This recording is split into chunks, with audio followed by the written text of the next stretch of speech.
let's do this. Hey, we are back. Tim, good to see you. How have you been? All good here, David. Yeah, how have you been? I'm good. I cannot. I always say this, but it feels more real every time. It's been 2 weeks already. It has, yeah. Time does fly, doesn't it?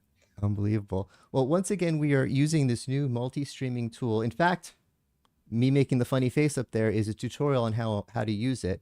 But it is only a second stream trying this tool. So supposedly we are streaming live to LinkedIn, YouTube, and YouTube Shorts. If anyone is having a suboptimal experience, I apologize. And actually, I'm going to click start recording. So just in case everything goes crazy, we'll have this. But last week it seemed to work well, and I'm looking on my monitors. Everything seems to be looking correctly. But if I miss anything in chat, I am sorry. But you could tell I'm having fun with this stuff. So a few other things I want to talk about before we get into the news. Just some, there's been a lot of recent content. So please check out letsdovideo.com, and we have everything up there. You can see it rolling by, in particular, the tutorial on the new way to multi-stream. But the first thing I wanted to talk about today is the big Zoom updates. 1 million people in a webinar. That's not something I even would even think to ask for a few months ago. Like who would even want that? And all of a sudden it's a reality. It is absolutely incredible. I mean, yeah, I'm just trying to think the populations of some of the UK cities and even cities in the US. I mean, maybe there's an option there. Maybe public sector is a great area where you can go out and stream to 1 million people. It's really impressive. It just shows you the scalability of the platform. And I guess they wouldn't do it if there wasn't a use case there. Well, honestly, that's part of the story. And every once in a while, I'm going to look over here because, again, I'm suboptimal, so my chat is over there just to see if anyone's saying hi. But the story of how this happened is, I mean, I think it's kind of be like one of those history book stories, which is without going into specific political parties because everyone gets mad, but a political candidate or people supporting a political candidate wanted to have a very large webinar, an unprecedentedly large webinar. And my understanding is, or at least, maybe press kind of builds it up a little bit, that someone reached out to Eric himself and said, "Can you do this?" And he was like, "Yeah, we'll make it happen right away." And it wasn't like in weeks or days or whatever. They just kind of turned it on and it just happened. And it worked. And when you think about it, Zoom has always been ready to scale infinitely. Look what happened with the pandemic. In 10 minutes, they went from having 30 million minutes a day to 300 million minutes a day of. So, so I talked to Leo at Zoom today about this, and he said, actually, we didn't have to build a product. We were able to do that. The only thing we had to do was put something on the website to figure out how to sell it, how to market it, because we're like, oh, you want this? Sure, we could turn this on. It's just amazing. Well, I think the other thing to bear in mind, it's not only the million viewers, it's the 1,000 video panelists that you can invite as well. So for me, that's equally as impressive in that you could have 1,000 people lined up as part of your event and bring them in as and when you want to. So goodness knows what it'd be like to moderate all of that, but to have that ability is phenomenal. And I do know that Zoom do a great job of moderating. We spoke a lot about Sam and the way in which Zoom are able to host digital or hybrid events for analyst communities and things like Zoomtopia. But yeah, I think that this is very impressive. And I think this is a great opportunity for AV professionals to add another string to their bow. I could imagine them doing a lot of very big corporate events, hybrid events. It seems to me like we're only really scraping the surface of the opportunity here. Yeah, yeah. And I've been wanting to do. Well, I'm traveling in the next few weeks. There's so many videos I want to make, but I wanted to do some tutorials. I've been digging into. I have a Zoom webinar account. I've been digging into the settings, and there are two sort of. You're talking about the management, and you're talking about having Sam and his team, but just the management capabilities within Zoom itself. There were two things that I kind of got mixed up. They're both sort of management things. One is, I forget the correct name for them. I think one is called Zoom Backstage, and one is called Zoom Preview or something like that. And I'm like, they're both sort of ways to talk to people that are panelists without the audience seeing. So I got them mixed up. But my understanding now is one just is before it starts, you see each other and you get all set up, and it's like, okay, don't worry, no one can see us yet until I hit the go start button. But the other one Like is a a green room, David. Is that green what it is? room. Like a green room? Yeah. I think that one is called the green room. I'm not sure. Maybe the other one's called the green room. But the other one, the more interesting one, and the one that in all my webinars that I've done, no one ever uses because I think they're a little afraid of it because it's a little, wait a minute, what's exactly happening here? That one is during the webinar, you're in a backstage. So the webinar, let's say you and I and Dave Michaels are doing a webinar. He's live now. Everyone's listening to Dave. You and I can talk to each other and see and hear Dave. And so like, oh, Dave's talking about this now. We got to get ready. You're going to be next, and no one can hear us. That is super, super cool and powerful. And I'm guessing that's what they're using in this big stuff. But I don't see anyone in little webinars using it, and I don't see a lot of people talking about it because I think because it's just not like you don't. You've never heard of that before. You know what I mean? Everyone has a sort of a preview thing, but like I didn't know that existed. Is it me? No, I think these are great features where IT departments in large enterprises are going to have to, I can imagine in the resume, they'll be looking for people that have got streaming, as a hobby or AV professional, or, that they've got some interest in that area, because as these solutions start becoming available, it's the moderation. People want to have that Yes. TV experience when they're looking at their CEOs or senior board members or interacting on a town hall. You want to have that great employee experience. And I think we're going to have to, look for new skills in an IT department or in a marketing department to accommodate it. Yep. Another Zoom update that I thought was cool I want to share is a feature they have for meeting rooms, which is, see if I got it working. Here we go. Name tags. I got you set up with your name tag. Oh, And you could obviously see the use for this when we're talking about our big meeting rooms. Everyone who joins remotely on Zoom, you have your name in there and who's in all these chairs. So obviously this is a much needed feature, but there was something very interesting that I thought about this is, well, first of all, I have to brag because I don't have a billion-dollar team of developers like Zoom does, but I got this working on my stream, no problem. So yeah, anything Zoom can do, let's do video live stream could do just as well, maybe. No, I'm just kidding. But what I thought was interesting when I showed this to Zoom, my contact at Zoom said, you can't do that when I popped his name up there. Like, what do you mean? I just did it. I popped your name up there. He says, I didn't give you permission. And I said, so? And he said, well, it's part of this feature that someone has to give permission before their name could be put up there because that's the way Zoom is. And I'm like, I see. So, okay, you're worried that someone is going to walk into a room and look in the screen and see their name and say, hey, how are you getting all my information and stuff?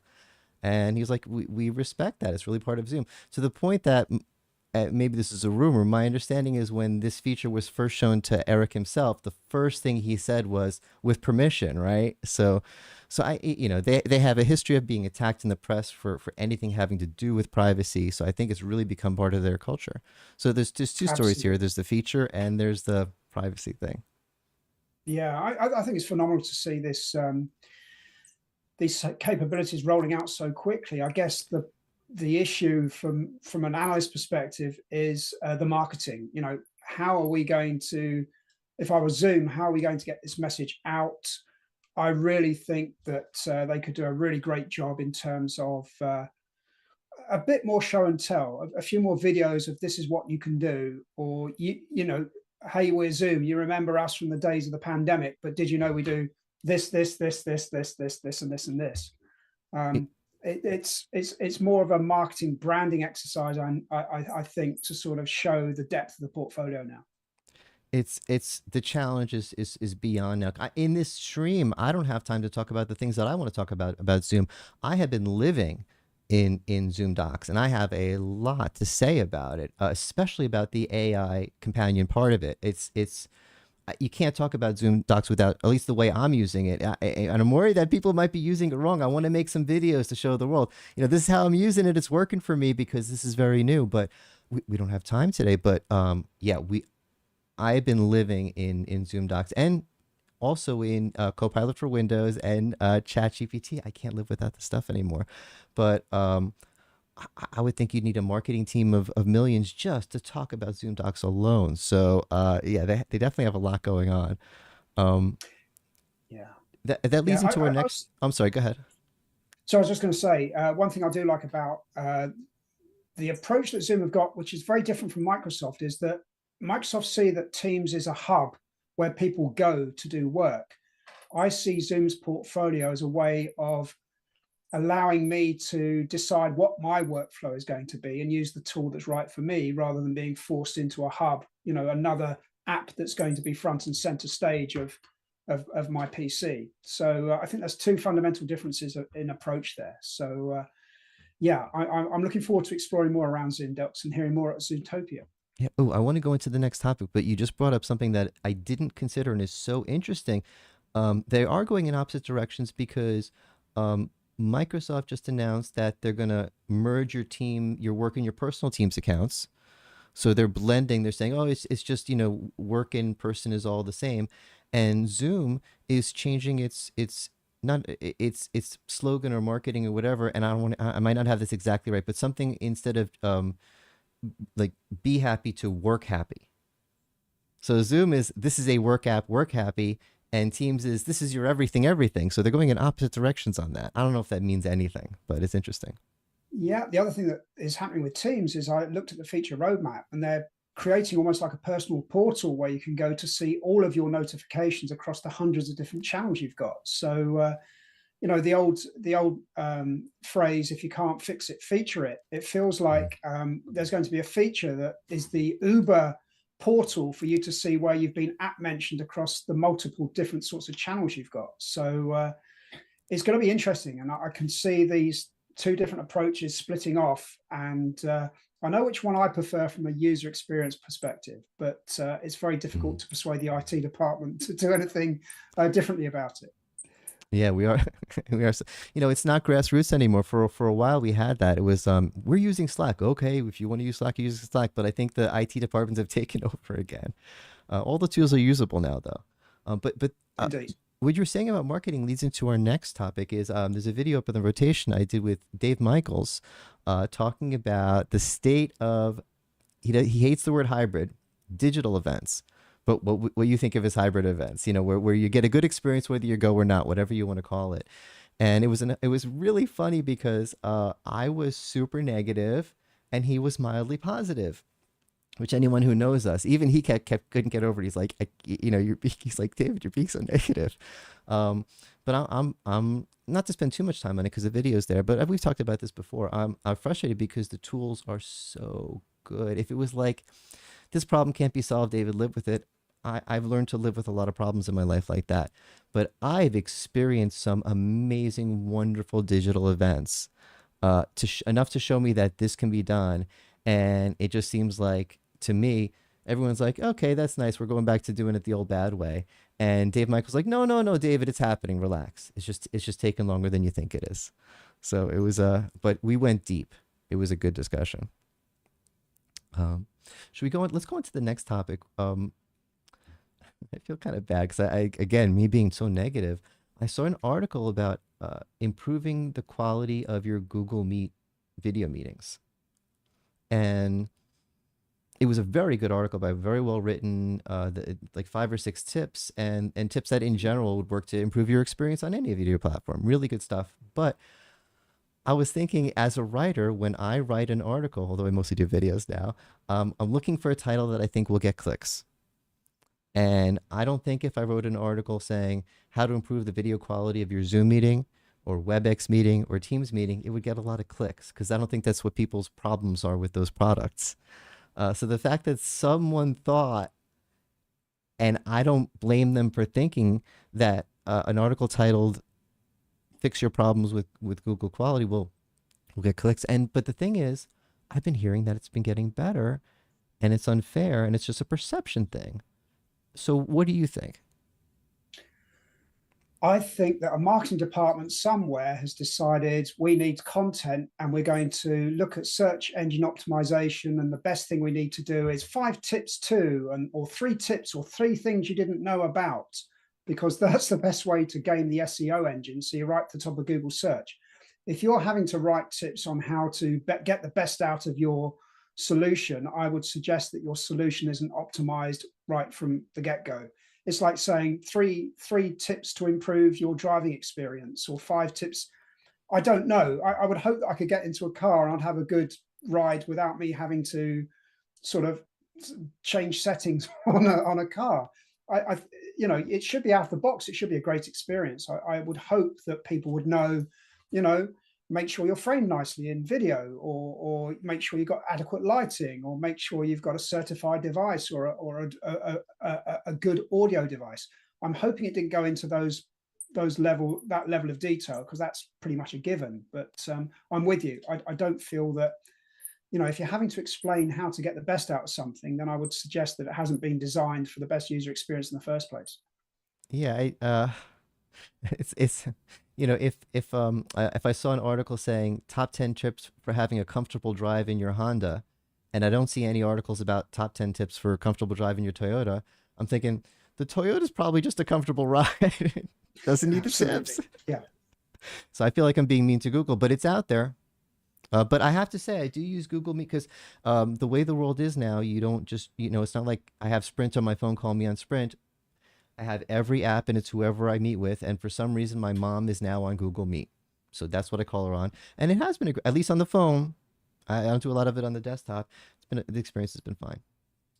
Not Yeah, flawless, not flawless like yeah, some products are, but yeah. fine. I remember seeing Google Meet, or meeting with Google at Enterprise Connect, and having really good sort of experiences there and demos there. But unfortunately, as an analyst, I don't seem to get involved with a lot of Google Meet conference calls or events. And I do wonder whether or not it's because perhaps Google's very well known in public sector, or very well known in education. And maybe that's because I don't have a great deal of interaction with those sorts of industries. Perhaps that's more along the lines as to why I'm not using it that much. So I'm getting too old. I'm like, I'm starting to not care what I say. I'm like, I'm could it be that their analyst relations department is not doing a good job? If you and I are just not in the loop with what they're doing, is it? I mean, I don't think that we're, we may not be the biggest analysts out there, but I think people know who we are. We've been around for a while, and it's not just us. It's our friends who are a little bit bigger too. If none of the analysts, or I'm going to say none of the analysts, but if a good portion of the analyst community, the UC analyst community, feels as we do, I have to say, I'm sorry. Then it's not us, it's them. I must admit, we've been looking at Google Meet for a number of years, and they have had so many changes in management and AR, et cetera, et cetera. Also, I'm just wondering, when you look at the big alphabet, how much is Google Workspace? How much is the former G Suite? How much of a size of revenue is it that they're going to apply a lot of resources to it? I don't know. I just think that there's work to be done. Let's put it that way. There's work. Does it Work. does it have a champion? When I think of Microsoft Teams, there are certain faces and names that come to mind, people that we respect and know, and they're there. They're the champions. When think of WebEx, I mean, yeah, there's been even with the changes recently, there are some faces and names, people that we know by first name. We're following them on LinkedIn. Um, with Google, can you who comes to mind when I say someone at Google that's the Google Meet person? Unfortunately, there's no one that springs to mind, and I do wonder whether or not that's the whole idea. Is they think, well, it's all part of the portfolio, and if you've got the portfolio, it's like the Happy Meal. You get your fries with that. It's almost like UC&C is the fries to your Happy Meal. I don't know. I just don't feel like they view UC&C as a fundamental workload to improve productivity. It's all bundled within the suite, and that's unfortunate, because there are so many UC&C vendors out there that they don't really get a look in, or yeah, there's something that's wrong with that perception, that marketing, that sort of brand amplification, analyst relations. Maybe that's part of it. Yeah. And when you think of the value, I mean, that's all we're talking about is the value of UC now is when it's tied to productivity. Zoom is head over heels, flipping over themselves, adding productivity tools, and not just random productivity tools that are tied into the UC part. And that's what Microsoft has been winning with. I mean, just having, Excel tied to Teams, tied to the meetings, tied to the chat. And Google has one of the leading productivity suites. I'm on Gmail. I mean, come on, we're all using it. I'm on so many Google Docs with so many people. So they have the productivity suite, the gem that everyone needs in UC that doesn't have. And all they got to do is pay a little attention to the UC, and they got the whole package. Um, and like you said, it feels like, I don't know, an afterthought or whatever it's for them. Yeah, Fries, just needs fries to, with that. yeah, they just need to do a little bit more on the branding and the marketing, I think. That is such an American analogy of you. Fries with that. Yeah, I love well, it though. yeah, absolutely. I don't know what the UK alternative is, but I do think when you go going back to the top of the call, when you're talking about webinars for 1 million or events for 1 million, I was sort of then instantly thinking maybe there's another trick to the Oasis announcement that they made in the news recently. Oasis are getting back together and It's ridiculous amounts of huge. money for the tickets. So I thought, I wonder if Eric's going to get a knock on the door to set from Liam or the Gallagher brothers to sort of say, can you do a digital event for us? It's going to have to be streamed in some fashion. It'd be interesting if they did. You'd think. Okay, so last topic of the day, I briefed with Nariva recently. I've always been a fan of Nariva because they have a very unique audio solution. I think we kind of Mm. just overlook it. It's like, oh yeah, everyone's using beamforming, and Nariva has something completely different with patents that we all think is cool. And let's okay, that was nice. Let's move on with life. But it's worth talking about. But their announcement was they have an app to configure and manage their devices. And so for me, this is more than just, obviously their implementation is good. I saw what the app looks like. It's nice and clean and Apple-y looking and all that. But I like that idea for IT people of that kind of management because sure, you make your bars, you make your sound bars, your video bars, whatever it is, Nariva, anything. You try to make it plug and play.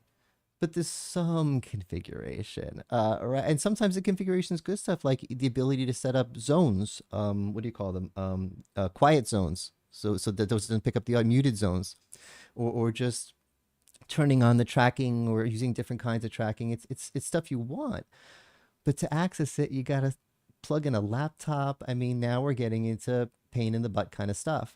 And if all you do is use a friendly little Apple app to manage your rooms, that's the world I want to live in. You know what I'm saying?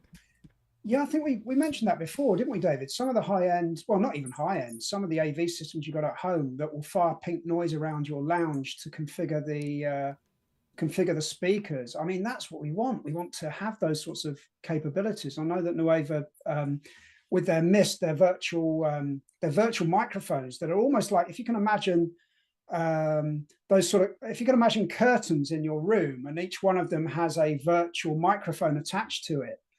To be able to configure that, so you just set out, you press a button, it fires out audio and reconfigures the room based on standing waves and reflections off glass and things like that.